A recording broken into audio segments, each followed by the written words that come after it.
It is something else to be in Texas right now.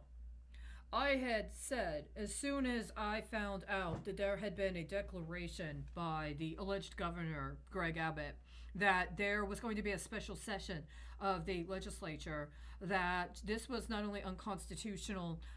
but it also belied that there was an intent to engage in unconstitutional actions that went all the way back to January of this past year. Specifically concerning the wrongful termination of the then Sergeant at Arms in a series of other unconstitutional acts that had been performed specifically by alleged Governor Greg Abbott during the alleged state of emergency that had been declared in Texas on March 16th of 2020. Specifically, 3 times during this time frame, the governor has engaged in unconscionable activities associated specifically with bonding on either first responders and or some effort to usurp the federal process and to put under his direct authority federal agents that would then be bonded to him. As a matter of fact, the alleged governor of Texas has engaged in numerous egregious violations of his fiscal responsibilities as governor, specifically when it comes to bonding of first responders up to and including Texas sheriffs, but also the police force in Austin, as well as federal agents, and also acts of securities fraud regarding the certification on medical practitioners, including in response to the alleged emergency response to COVID-19. I'm on the public record for the time frames during which this happened, and specifically the public notices he made and the actions he took that were unconstitutional at the time. It has been dumbfounding to me that there has not been attention brought to these specific matters. I have expressed my disdain for what seem to be the priorities of those alleging that they are duly elected constitutional representatives of the people. I also did declare earlier that both Greg Abbott, John Cornyn and Kenneth Paxton should have been subjected to a drug test, as well as all of the members of the legislature in consideration of their state of mind at this period of time. My understanding is that I announced that on the day that presumably members of the Texas legislature felt that they were empowered to issue arrest warrants for certain members of the legislature that fled the state.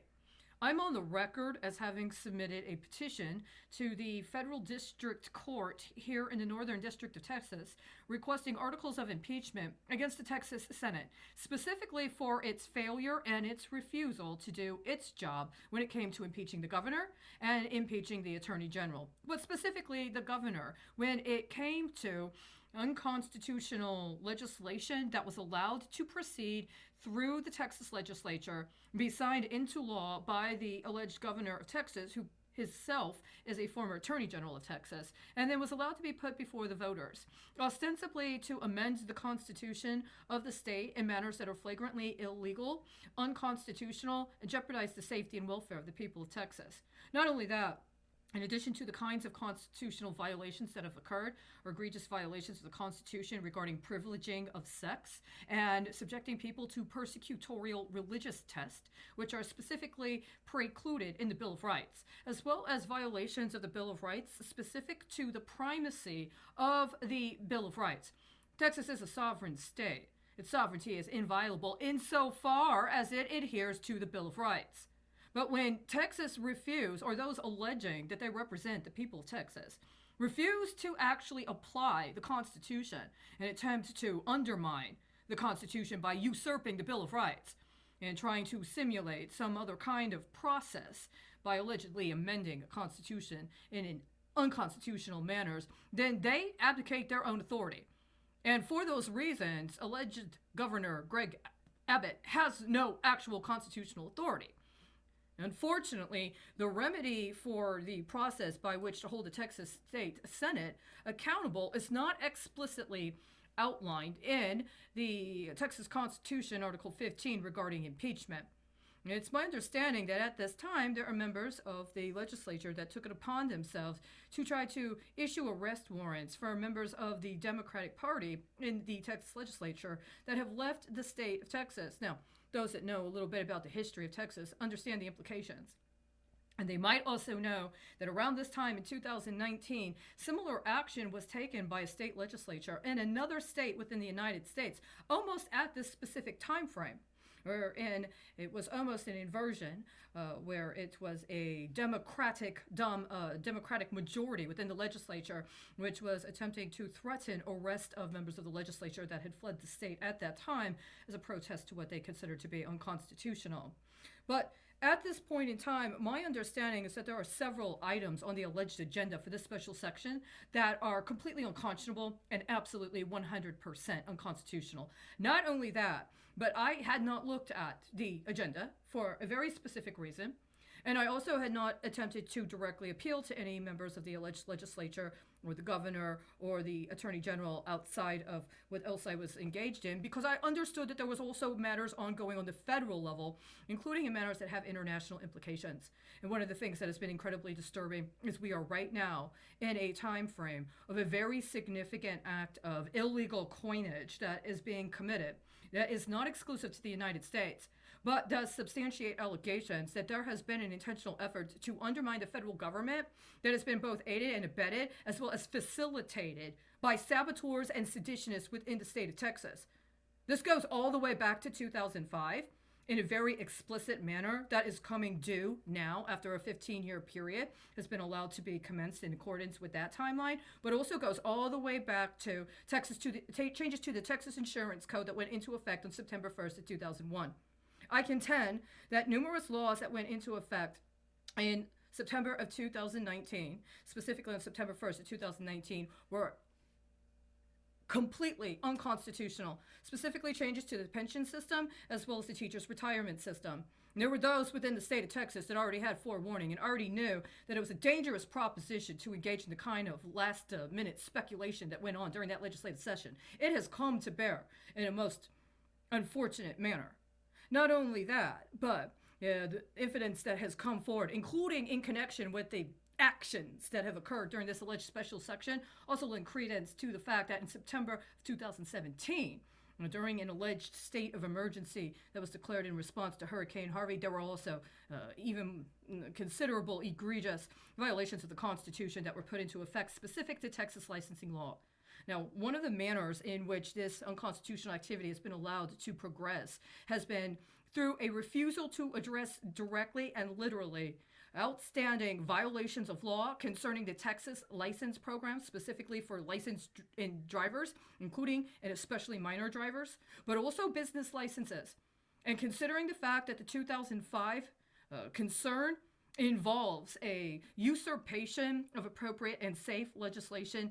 to support small business activity, and to instead be supplanted by a commission put under the exclusive authority of the governor concerning biotechnology, biomedicine, nanotechnology, and bioengineering that has not had any adequate addressing up until this point, including during a time frame when not only are we dealing with an alleged health pandemic, but also dealing with numerous very high stakes acts of securities fraud committed specifically by the governor when it comes to first responders and medical personnel. This special session becomes even more alarming. This 13th check, I contend, is completely unacceptable. Part of what I have been observing in the last 10 days is a completely gut-wrenching process of horrendous acts of religious persecution that have in their crosshairs an intent at mass fatalities that are based upon a form of religious ideation that is completely unacceptable. Not only that, it constitutes violations of the federal Constitution in the terms of the 13th and 14th Amendments. There are other things on this agenda that are absolutely harrowing. If you are a member of the legislature and you felt you had to leave the state of Texas in order to be precluded from or to express your dissent and your refusal to participate in this heinous activity, I support you. I also contend that your protest has left open a possibility that would otherwise not be available. You see, I did file a petition formally requesting articles of impeachment against the Texas State Senate for its refusal to impeach or to hold accountable the governor. This was prior to the declaration of COVID-19. Since that time, the Texas Legislature has been just as negligent, if not even more complicit, in refusing to hold the governor accountable for his egregious behavior. Not only him, but other members of the legislature have been acting in ways that are completely unacceptable. Unfortunately, there is nothing in the Constitution specifically about how to impeach the Texas Senate. This is one of the reasons I was compelled to actually go and seek assistance from the federal court of jurisdiction, because there is no explicit process by which to impeach the Texas Senate. There is, however, a specific section of the Constitution, Section 7 of Article 15 regarding impeachment in the Texas Constitution, removal of officers when mode not provided in Constitution. The legislature shall provide by law for the trial and removal from office of all officers of this state, the modes for which have not been provided in this Constitution. I contend that despite the fact that at this time, those members of the legislature that have removed themselves from the state are in the minority, that they have a authority that those that did not do not have. There is a performance of a specific kind of constitutional authority that came when members of the legislature left the state that makes them suited to invoke action under Section 7 of Article 15 of the Texas Constitution regarding impeachment of the governor or the alleged governor Greg Abbott for not only what he has done in attempting to commence this special session, but in consideration of other charges, including the ones that have been mentioned herein, specifically regarding acts of securities fraud in performance of his role as the governor when it comes to the bonding of first responders, as well as acts of securities fraud regarding the certification of medical personnel during a state of emergency. These are very serious and significant crimes. Not only do I believe that they justify his impeachment and removal from office, but that they also justify consideration